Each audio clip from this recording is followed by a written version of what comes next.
race fans, my name is Taylor and welcome back to Above the Yellow Line, the show where we talk all about the NASCAR Cup Series. Adam is joining me again today as we briefly discuss the South Point 400 at Las Vegas Motor Speedway, from driver points to our race ratings, and guys are not that great, just to preface that. But then we'll go into some updates and hot takes, which are much more exciting to talk about with Kurt Busch, and with Team Penske seems to be a common topic on the show as there's a lot of changes happening over there.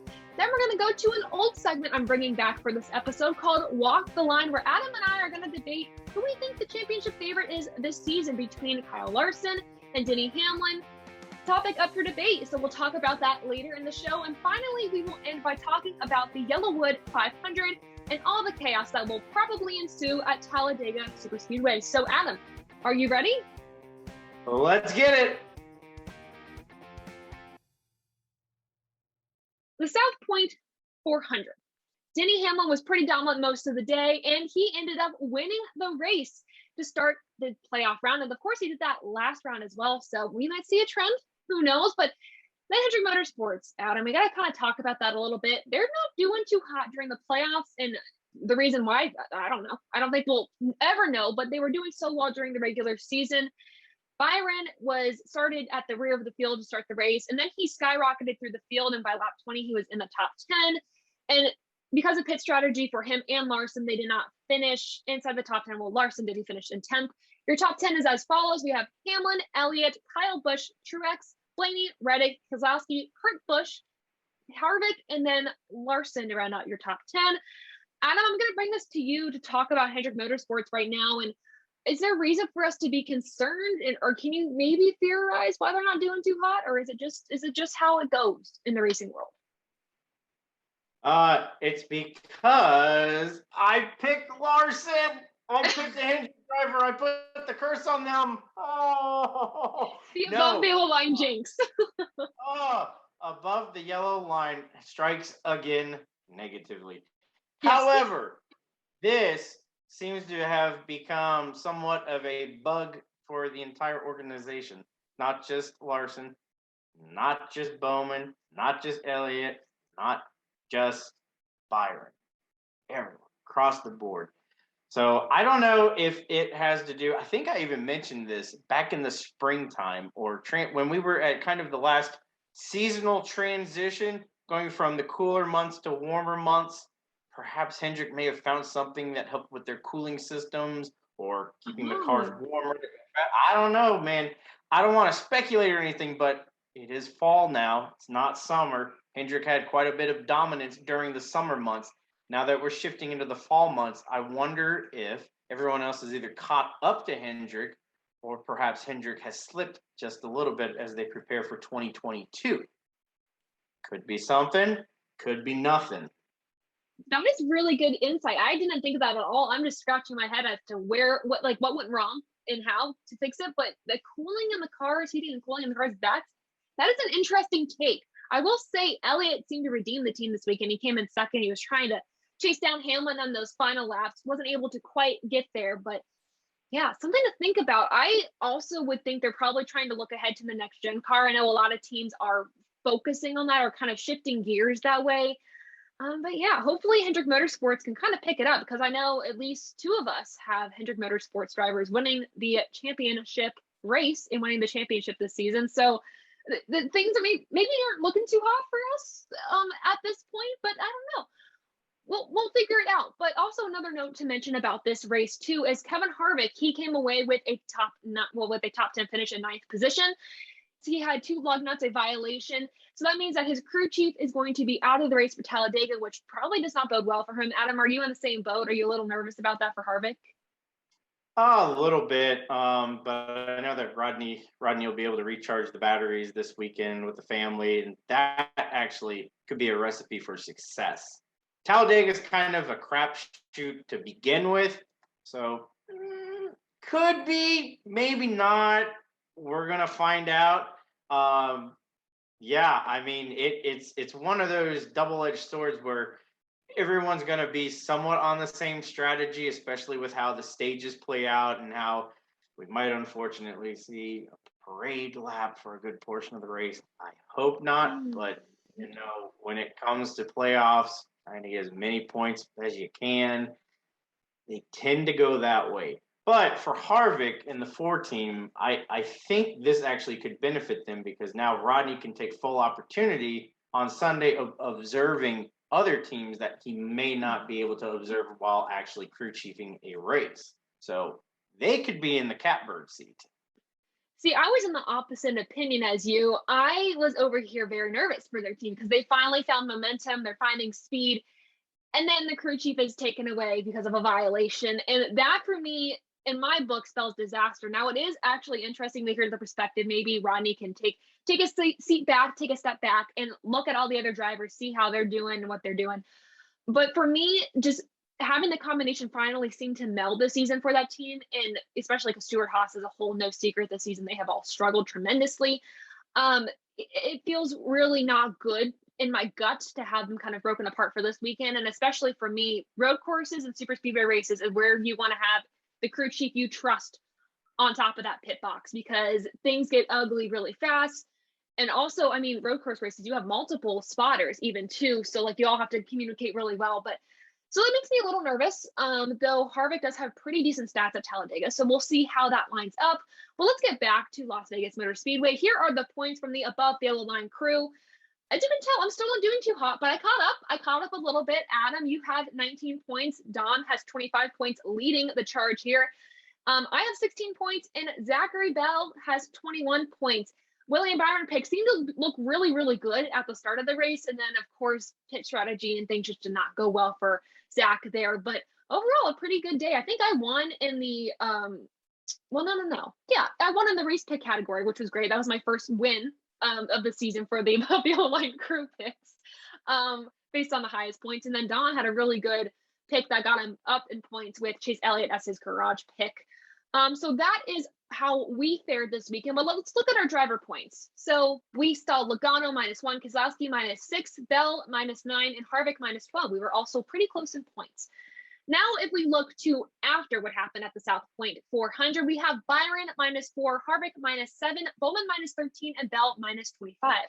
The points are now a little bit more spread out, and the gap between Elliott and Logano is actually considerably not quite large, but I mean, it's a bigger gap than we have seen with all these drivers. So we're starting to really kind of figure out who the weaker links are per se in these playoffs versus the ones that really have a chance at contending for the championship.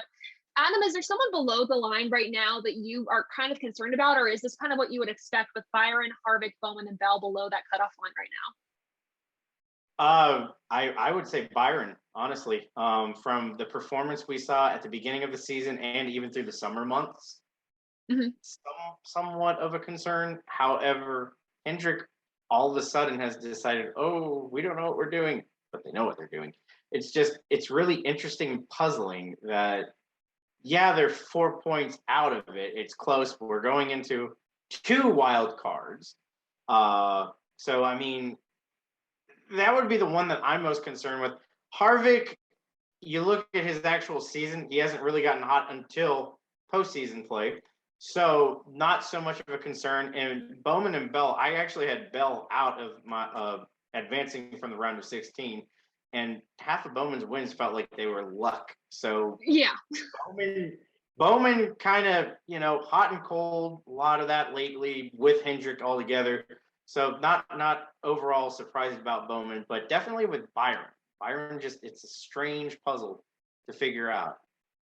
Yeah, I hate seeing Byron just lose momentum at this point. We've talked about it on last show, but this is not where we want to see him. Alex Bowman, we love him here on Above the Line. He's one of our favorite drivers, but it's also, I had him, I think, out after this round. He's one of the weaker drivers over at Hendrick Motorsports. He has good days, he has bad days, but he hasn't found that consistency yet. Bell, though I've had him out like in this round, or I had him out last round, going into this round, he was not in my bracket at all. I'm actually shocked that he's this down in points. I know he had multiple issues this weekend, but I assumed that he would actually be the surprise going into all of this, and he kind of hasn't been. And then Harvick, here, first off, I am shocked that Brad Keselowski is anywhere over the line right now. And I know these tracks right now, Talladega, Vegas, favor him actually quite well. These have been some of his best tracks in his career. So there's no surprise historically and statistically, but based on his performance this year, I don't know how he's doing it. I guess getting hot at the right time, but I also want to use that word to define Brad Keselowski in the playoffs this year. I think he's getting quite lucky with all these other mistakes that are happening for the other drivers. So that is how all the points shake out right now. I'm sure things are going to change quite drastically, potentially when we go to Talladega. But now, Adam, it is time to rate this race above or below the yellow line. If you're new here, here is how this works. 50 is the midpoint for these races. We go 100 to be the highest rating you can give and 0 to the lowest. The race really sucked. You don't want to see it again. That's a 0 in our book, but we haven't given a 0 yet on the show. But maybe this race wasn't that good. Adam, what is your race rating and why? Well, Las Vegas, it's an okay track. Does it deserve a playoff race? I don't know. But then again, there's a lot of other varying factors with this track and with this specific car and package. So yeah, I'm going to go, I think I'm going to go above the yellow line on this one. I'm going to give it about a 53. A very odd number, but I respect that it is above the yellow line. I really do. I think I agree with you in this, but not by like a little bit much. I gave it a 55. Just a little bit, just that little extra. Yeah, I just needed that little extra. Also, my thing with evenish numbers, I know it's not an even number, but it's a 5. It's like it's smack dab in the middle there. And pit strategy made this race interesting for me, and there was also some small drama with the playoffs, but otherwise the racing for me was not exciting. It was just kind of subpar, and I wasn't going to give this race below the line because I didn't have strong feelings against this race, which would signal it to be like a 40 or 30 or something like that. But this one was pretty just mediocre, nothing special. So a 55 for my rating this week. So that was all the action from the South Point 400. Now it's time to go into some updates and hot takes from the world of NASCAR and beyond. We're going to start by talking about Window of Hope. Now, this is an initiative that Kurt Busch put together to help Breast Cancer Awareness Month, help support that. He's calling it, like I said, Window of Hope, in which each Cup driver will have a pink window net for the Roval race, which I think is actually really cool. They changed the rules in the NASCAR rule book specifically, I think, to fit this.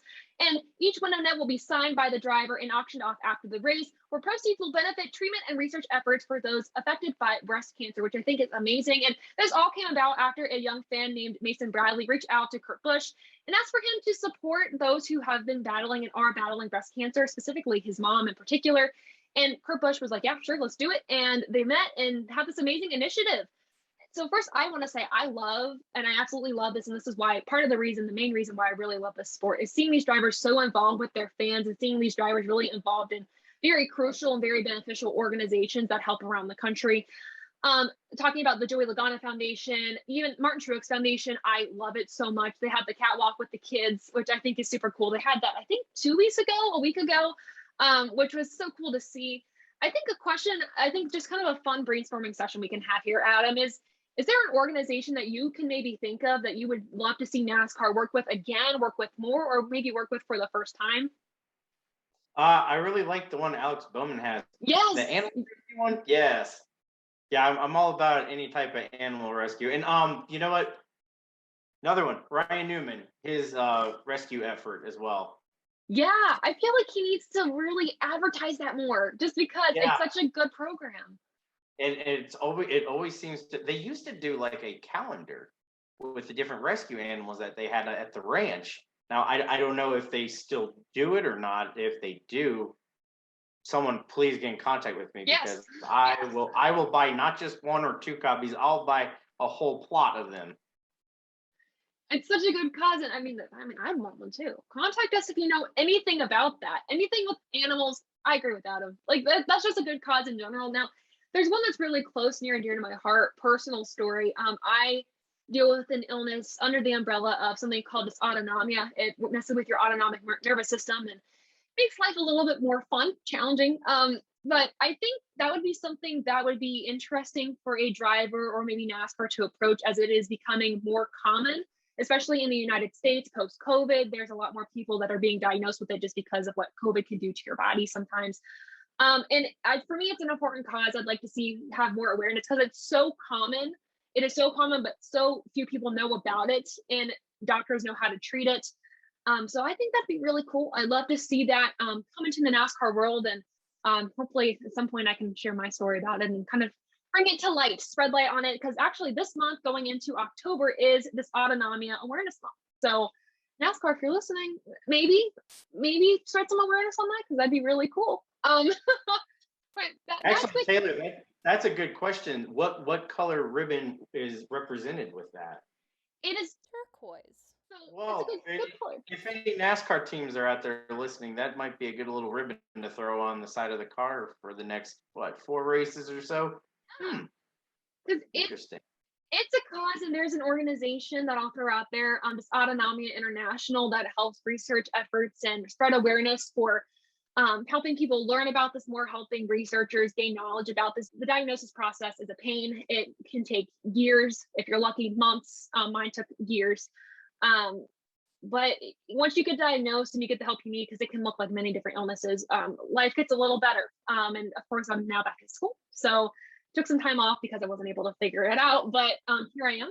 I'm doing really well. And that's because there was awareness and people knew about the disease, and I was able to get some treatment to get me back on track. It doesn't go away, but there is a way to help it. So there's hope out there if you have it. I'm here doing my thing, and you can too. So awesome talking about these organizations in the sport, and a lot of really good ones that we did not mention that really deserve a chance to be in the spotlight to share their stories and how they can help those that they are trying to help, for sure.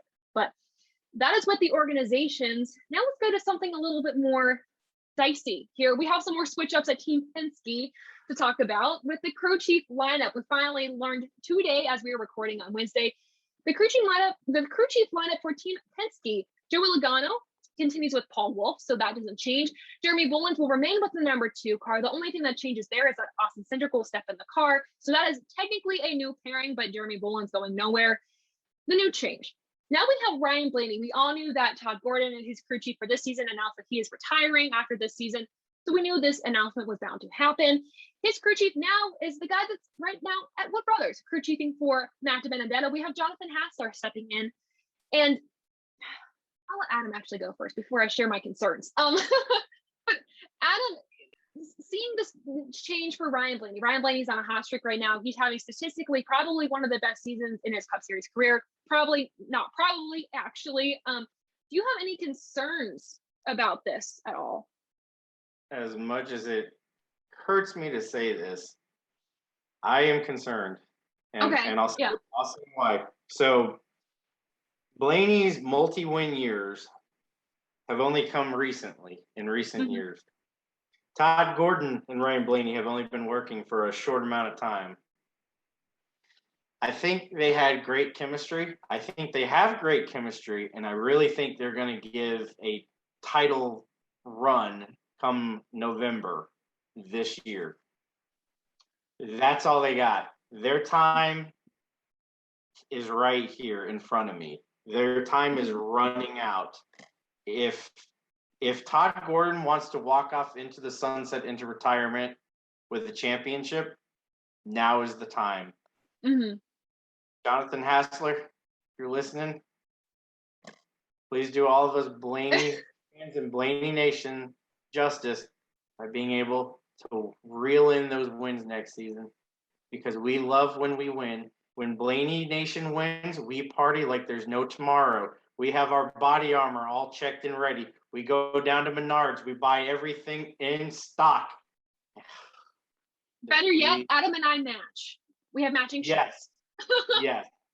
And if we need auto parts, we go straight to Advance. But that's beside the point. If Mr. Hassler can continue the winning traditions that his Blaney fans love, I will be happy. You will be happy. All of Blaney Nation will be happy. But that is the big question. Can this momentum continue from 2021 into 22? There's a lot of variables. Crew chief, obviously. The cars, schedule, chemistry. So much. So I am hoping and I'm praying that we can continue this streak of luck that we're on. That's all I got to say. I mean, it is literally, I knew this was coming. We've known about this coming for the majority of the season. So now that we're staring it down, I'm starting to get a little anxious. I'm starting to get a little scared. I'm terrified. I say Ryan Blaney fan. I'm terrified. Yes. But being the optimist in the situation here, which is not how I usually am in real life, here's some things to consider. Adam already mentioned there's a new car. Everyone is going to be in the same boat trying to learn this new car. The difference is they already have their crew chief and driver pairings. They know each other well. These guys don't. But maybe if they can at least try to figure out the car ahead of the other teams, or if they have an easier time figuring that out, that gives them a little bit of a leg up. So that's one advantage I see. And also another advantage I see is Matt DiBenedetto. He's actually been running slightly better this season since they had the crew chief change. Of course, you guys remember that the All-Star race at Texas was the first time that Jonathan Hassler crew chief for Matt DiBenedetto, and they've been doing okay. So I think that gives us a little bit of hope, Ryan Blaney fans out there, and anyone concerned with the Penske camp over there, that Jonathan Hassler will do pretty well. Of course, he's over at Wood Brothers, affiliated with Penske, but gives me a little piece of hope potentially. But yeah, terrified. We'll have to see come next season how this all shakes out. But then Adam, I think to close out this discussion here, let's leave one more question. I don't have any theories for this. I honestly do not know. But that leaves an empty crew chief spot over at Wood Brothers. Do you have any theories maybe as to who might fill that spot?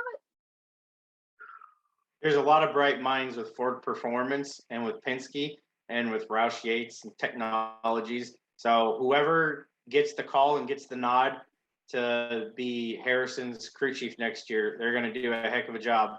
They are not going to just throw some rookie unknown into there. They're going to put someone in there that is valued, someone who's trusted, someone who knows what they're getting into, and probably someone who has had a lot of behind the scenes work this year and the previous year with the 2022 car. That's my theory. It'll be someone that is already familiar with the new current car rather than transitioning from the 2021 to 2022. That's the hope. You need someone with a rookie driver, especially that is switching a manufacturers, that knows the car, knows what they're doing. I'm hoping it's someone maybe who's worked with Harrison before. I don't see that likely happening just because, big change, different series. But and that's the fact the that it's hope. Toyota and a Ford. Yeah, that's the thing. I don't know, we'll have to see. I tried to look through my phone book of names that could potentially fill that spot, and I had nothing whatsoever. We'll have to see. I don't know. I don't know when an announcement will be made. That hasn't been announced at all. Just this news today about the main stable of Penske and their changes that they're making. But that is all right now for updates and hot takes. Now it's time to bring back a segment that I love because it involves maybe some arguments, maybe some confrontation. I don't know. It's called Walk the Line, where we talk about hot topics in NASCAR and kind of our opinions. This is an opinion piece segment about Larson or Hamlin. I posted on Twitter, is Hamlin the new favorite to win the championship because, he won the last opening of the round last time, and he won this opening of this playoff round. Lots of you said no. Only 10% of you agree with me. Understandable. But I might be here to defend that. Adam, what stance are you going to take? Are we taking the same stance, or are you still with Larson all the way? I got to stick with my guns. I picked Larson. I picked Larson prematurely, technically, on the show. I kind of blurted him out before the segment was what happened. So I as much as I think Hamlin is on this hot streak, and it's very reminiscent of Joey Logano in 2018 when he got hot when he needed to get hot. I just don't see it happening. I see the same thing that always happens to Denny. Pain. All the time. Plus Larson is just, it's Larson. You can't bet against him. Even when you think he's down, he's not really down. Well, I Adam, gotta side with Larson. So sorry. might I remind you though, you picked him to win the race this weekend, and he really let you down. That doesn't hurt you a little bit, or sway your confidence in him? Well, he lost, and sure enough, Hamlin won. But big deal. I mean, in all honesty, when it comes down to brass tacks, if you're in the final, if you're in the what I like to call the Elite Eight, and you got a shot to make to the Final Four, you got to get to the show first. I think Larson's path to getting to the show is a little easier than Hamlin's. Well, if you all want some insight on this argument here, actually, Zachary Bell sent this to us in our group chat, and then I found that was on Reddit. It was a Larson and Hamlin 2021 statistical comparison through these 30 races of the season that we've had. Check this out on the screen right now. We have Larson with 6 wins, of course, Denny Hamlin with 2. Top 5s, Larson and Denny Hamlin actually tie. So we're looking through this list. We see that they're pretty close to numbers. Hamlin beats Larson on lead lap finishes, beats him on points full season. There is a 4-point gap if we were just going straight off of points, not playoff points. I don't think. I think this is just points. Denny Hamlin has 4 more points than Larson if that was the case. DNFs, Larson has 2. Denny Hamlin has 0 DNFs this season, which is pretty good. Laps led, Larson has most laps led. So we can look all through this list. First off, before we go into this more and kind of dissect this, we have to look at one name that I keep seeing pretty much near the top of these lists. We have Kevin Harvick. Is this, like, I don't know if this surprises any of you out there, and I mean, it surprises me just a bit, but Harvick, lead lap finishes, has the second highest. We also have Harvick right behind Larson and Hamlin with top 10 finishes, top 20 finishes. Of course, stage wins. He's really not around in that, but I mean, he's near the top of most of these lists, which I didn't expect. Average finishes, he has the 3rd highest average finish of the drivers this season. Adam, does this surprise you at all? I know this is like a yes/no answer, but you can elaborate if you want. With Harvick, no, it doesn't. The only thing that really stuns me, though, is the average running position.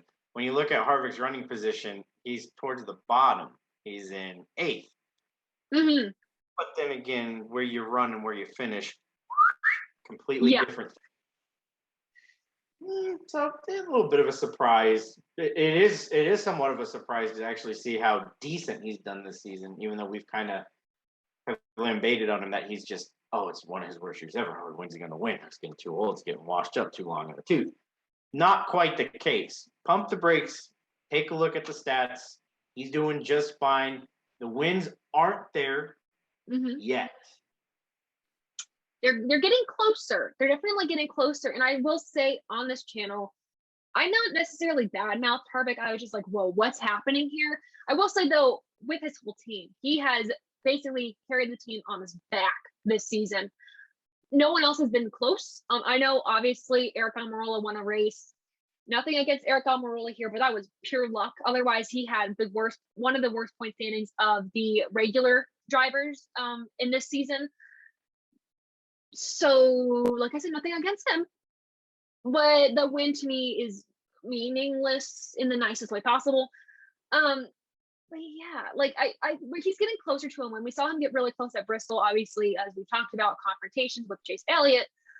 But yeah, and there's also other names at the top of these lists, like, you know, have Chase Elliott on the top of some of these. Kyle Busch, Truex is actually at the top of a few of these, which kind of surprised me a little bit. I mean, the one that's not good is DNFs. He has only 1 DNF, actually, so I guess that is a good thing. Only 1. Wins, he has 4 wins. Laps led, he has the 3rd highest laps led. Looking around in this list, William Byron has one of the best average stage 2 finishes behind Hamlin and Larson. But let me defend Denny Hamlin real quick. Okay, for all you that were like, no way, Taylor, he is not a championship favorite. Let me pump the brakes for you just a second. So, Denny Hamlin, yes, the pressure is on. Statistically, you look at the drivers that have won championships at this age, really not, right? They're really not there. He is at the prime in his career, and I think Zachary Bell has talked about this on my show before as well, that this is probably his last good year to get a championship, and otherwise it's kind of downhill from here. He's a team owner now. He has his future kind of set out in that direction. But I think he's getting hot when it matters. And as we saw with Joey Logano, I'm gonna use your point that you used against me a little bit, maybe, that Joey Logano got hot when it mattered. 2018, he was the dark horse going into the championship four. No one expected it. Then everyone just kind of fell off.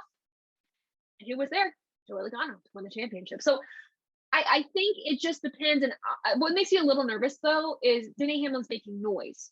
Like, making noise, making people excited. And that, for me, is a little nerve-wracking because, for me, like Larson, he's doing so well, he's being talked about. He's like, I don't want him to be the shock factor that Denny Hamlin and Harvick were last year when they didn't win. They were all success and nothing to show for it at the end of the day. I have that fear of that happening to Larson. And obviously this was an off weekend for him. So I'm not going to use this weekend as just a huge jumping off point of like, he's not going to win the championship, because that's not fair. I mean, he won the race 2 weeks ago. I mean, I guess at this point, 2 weeks ago. So I just have a sneaking suspicion of why I didn't choose Larson for my championship pick. And again, I'm kind of regretting my championship pick at the moment, but like besides the point, that he's might fall short, though winning is in Larson's blood. I do think though, Denny Hamlin, if this is his last shot to get a championship in his career statistics wise, this is the year, and they seem to be firing on all cylinders. So if I can point in any direction in this walk the line segment, yeah, he is the favorite in my opinion to win this championship. I will counter you on one thing. Okay. I do not think this is Denny's last shot at a championship. Denny's always relevant. He's been relevant since the late 2000s. I mean, he's always somehow made his way or has snuck his way or pointed his way into the finale or close to the finale. The last 2 races, he's always there. Can he complete it? Can he get the ring? Can he get the trophy? Can he be one of the greats? He's got a pretty good business partner who knows how to win these things. Maybe it works in his favor.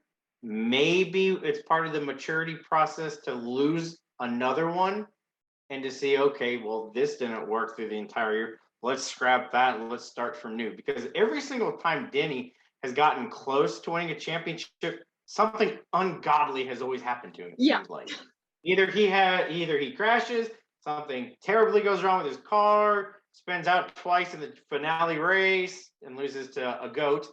2010. Excuse me. Oh, thank you, Jimbo. Yeah, I mean, I don't think this is his last hurrah. This isn't the last dance for Denny Hamlin. He's gonna have. I think he'll have easily another 5 years left before we start getting to that. Dude. Yeah, and I mean, I think Hamlin, where are you? Come on. Yeah, and I think to clarify, I don't think this is his last year period to win a championship. I think for me, this is his last good year if we look at the stats. He still has a shot. I think after this point, though, it kind of dwindles a little bit. So just to clarify where I stand, I do get the point you were making. I really do. But I also didn't want to be like, oh, he has no shot after this year, because that's not the case. I think he still has talent. There was also another point I was going to make too, that you brought up. His business partner, by his side, Denny Hamlin chokes. We have all this in our brains. I don't know. I just think like this could be a good year for him. I really hope it is. I think does one of us does Zach have him as his championship pick? I think Zach does. He might have the right idea here. I think someone did pick Hamlin. I know I did not. I picked the other guy in this debate.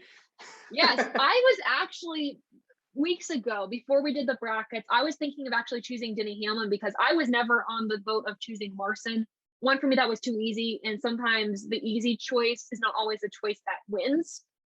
As also statistically speaking, the whole point of this season is the stats fail us every time, most of the times for this season. And I am a great testament to that. If you've seen all my shows and me talking about the stats and basing my race picks off of the stats, you know that I have not done well. I think I've only gotten 2 races right, and one of those was Truex at Martinsville, and I don't remember the other one. But that's how just out of the blue they were.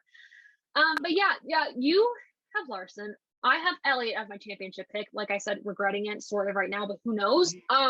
Then I do believe Zach is Hamlin, and then Dom is Ryan Blaney, our boy. So I don't know. We'll have to see. If we were talking about overall championship favorites, kind of zooming out the lens on this, besides Hamlin and Larson, do you still think it just pertains to those two, or would you bring another driver into the mix?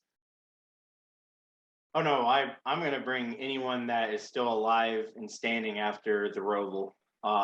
If you can make it through the cheese grater that is Talladega and the Roval, you still have a legitimate shot in that top 8. The one thing this season has taught us is nothing stays the same for long. We thought Larson was going to just win every single race during the summer months. Didn't really work that way. Kind of stuck to just the end of May into June. That was it. Kind of after we rode the wave. So yeah. The one constant that has been constant in this season is change. I expect us to see a little bit of change. I think the Final Four might be a complete head scratcher.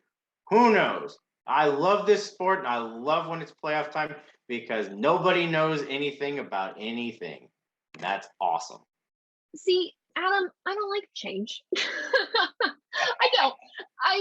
I like when things stay the same or predictable, because when they're unpredictable, especially in this sport, if you're betting or if you have a bet with your friends, you lose. So that's why I don't like it. I do want to mention though, actually, the points gap right now, because I know on the visual I showed you all on the screen, it just has a little checkered flag next to Denny Hamlin's name. It doesn't really it doesn't show the points difference, but it also has it like on the screen, just doesn't do the math for you.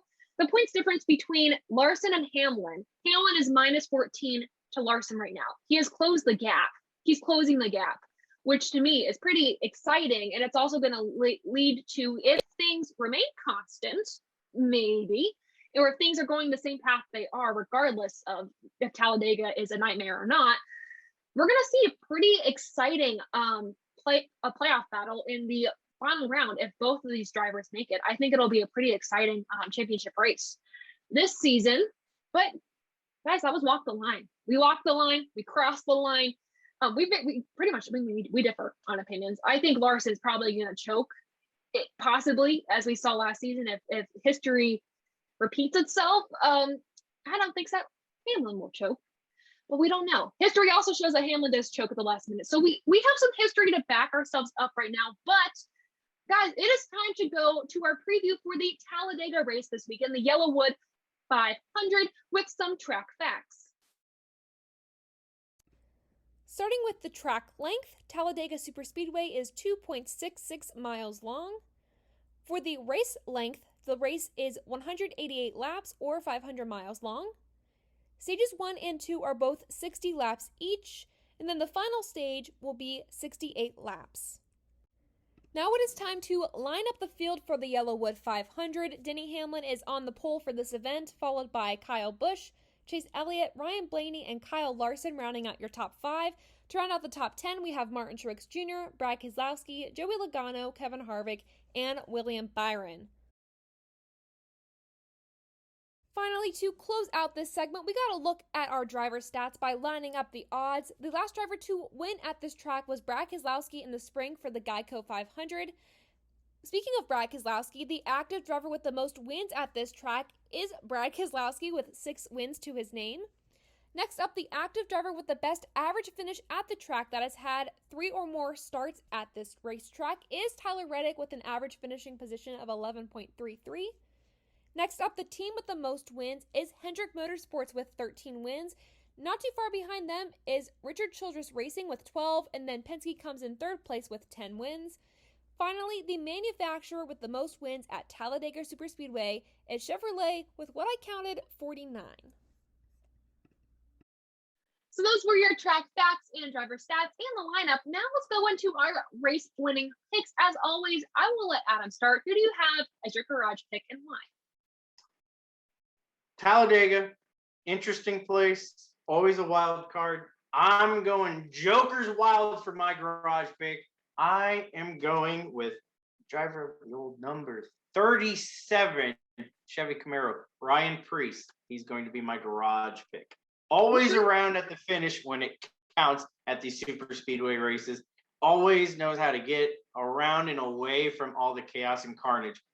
So, very, very risky pick, but I think it'll come through. You sure about that? You're sure you want to go with Ryan Preece? It's a deal.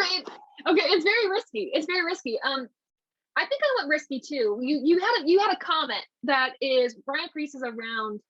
He's always around at the end of these races, right? My pick usually is not, or he makes really dumb moves.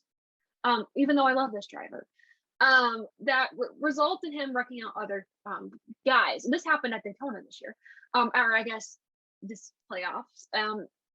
Before the playoffs. Words. I'll just get to my garage pick. It's Tyler Reddick. I'm taking a risk. And here's why. There is logic behind this, and like I said, stats always fail. There's statistics to back this up. So, in his 3 starts at the track, he has finished 7th, 7th, and 20th. Only 3 starts. I'd say that's pretty good for 3 starts at this track, especially with all the chaos. And I think for me, he is a safe underdog pick. He is not a guy in the playoffs that is like, I got to do everything I can to advance my points. So he's not, I don't see him being super aggressive like the other guys in the playoffs that are probably going to have some judgment slips. I think that he's going to be driving in the right state of mind for this, just trying to get the best race he can. And usually when he's in that mindset, Tyler Reddick does very well. So I see him doing really well here. He's had a really good setup at the Superspeedway races the past few times that we've gone. So see him continuing his luck here at Talladega.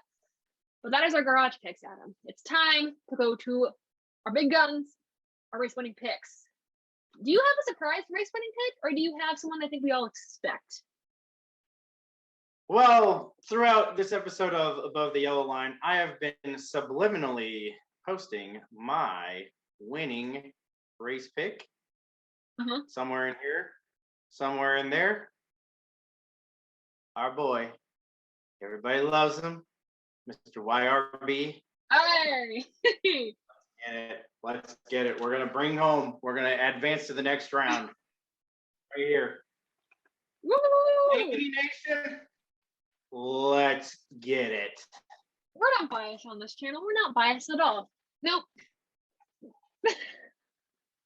I think I will say, when I share all the winning picks and all the garage picks from the whole Above the Yellow Line crew, you will see that Ryan Blaney was a very popular pick, which is why I didn't choose Ryan Blaney at all, because I wanted the chance to get some points. Now, Adam, you might be shocked at this winning pick. Yeah. Whoa. Pump the brakes. We're going to have to kick you off of the Blaney train now. Oh, you just did a fireable offense, I think. But no, well, then, and here's why. Because one, I wanted a chance to get some points against y'all in case bad things happen that I don't want to happen. And two, I don't know. I just, in good faith, I didn't want to disappoint myself if Ryan Blaney did not win. So I went the unconventional route, and we kind of crap talked Hendrick a little bit at the beginning of this podcast. You could have gone with Chase Elliott, who's won at this track before. And yes, when I was thinking this through, and I've changed my race picks many times, I was like, yeah, let's go with Chase Elliott as a race winning pick. And I remember, no, he probably will choke and won't do it.